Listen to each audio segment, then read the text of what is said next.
Bonjour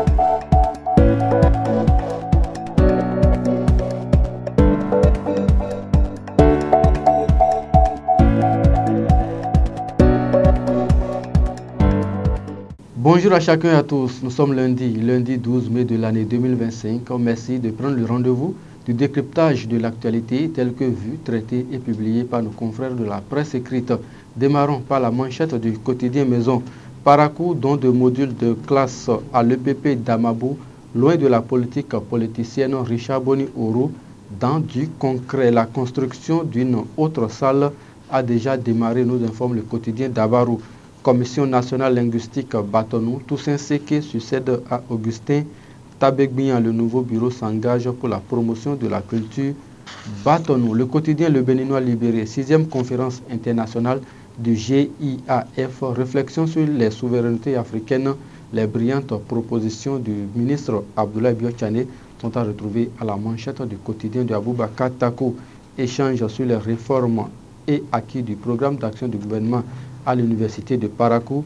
Akpona invite la jeunesse à préserver l'héritage talent. Le potentiel, faute lourde et irrégularité administrative dans une mairie du département de l'Atlantique.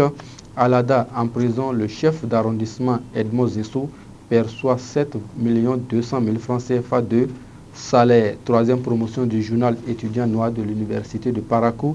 10 stagiaires reçoivent leurs attestations de fin de formation. Info matin à présent, énième visite de maître Adrien Mbedi chez Boni Yahi. Que réserve le PRD au peuple? C'est une interrogation du journal Info matin. Identification et libération des réserves administratives à Abomey-Calavi.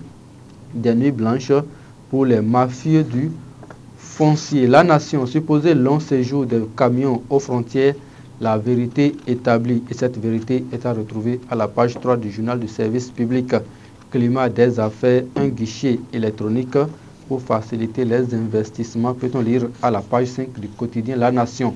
Matin libre, spécial Pâques 2025 à Banté, une célébration en hommage à Dr Komi Koutié, 6e conférence internationale du groupe Initiative Afrique.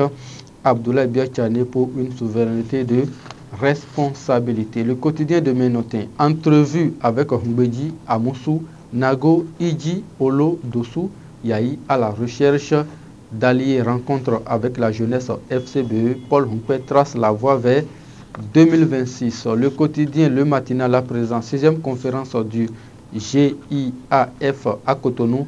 Les enjeux contemporains de l'Afrique en débat. Abdoulaye Biotchane a présidé les travaux, nous informe le quotidien Le Matinal. Distribution du gaz au Bénin.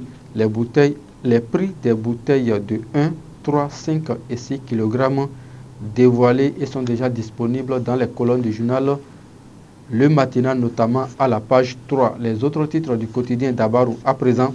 Après l'attaque des individus armés non identifiés à Guilmaro, nécessité d'installer une base militaire et un commissariat à Guilmaro. La construction du pont de Kankou, un impératif, peut-on lire dans les colonnes du journal d'Abarou. Journal étudiant noir de l'université de Parakou. Une dizaine d'étudiants reçoivent leur parchemin, peut-on lire à la page 3. Reconsidération des jours de fête musulmane au Bénin. L'Union islamique du Bénin plaide pour l'accord d'un jour supplémentaire. Et ce sera sur ce plaidoyer, mesdames et messieurs, que nous mettons un terme à ce premier numéro de la revue des titres sur Dabarou TV, comptant pour cette semaine. Merci de nous avoir suivis. À la réalisation, c'était Fauziat Dao. Retrouvez notre numéro de la revue des titres sur Dabarou TV demain matin. D'ici là, portez-vous bien. Agréable semaine à chacun et à tous.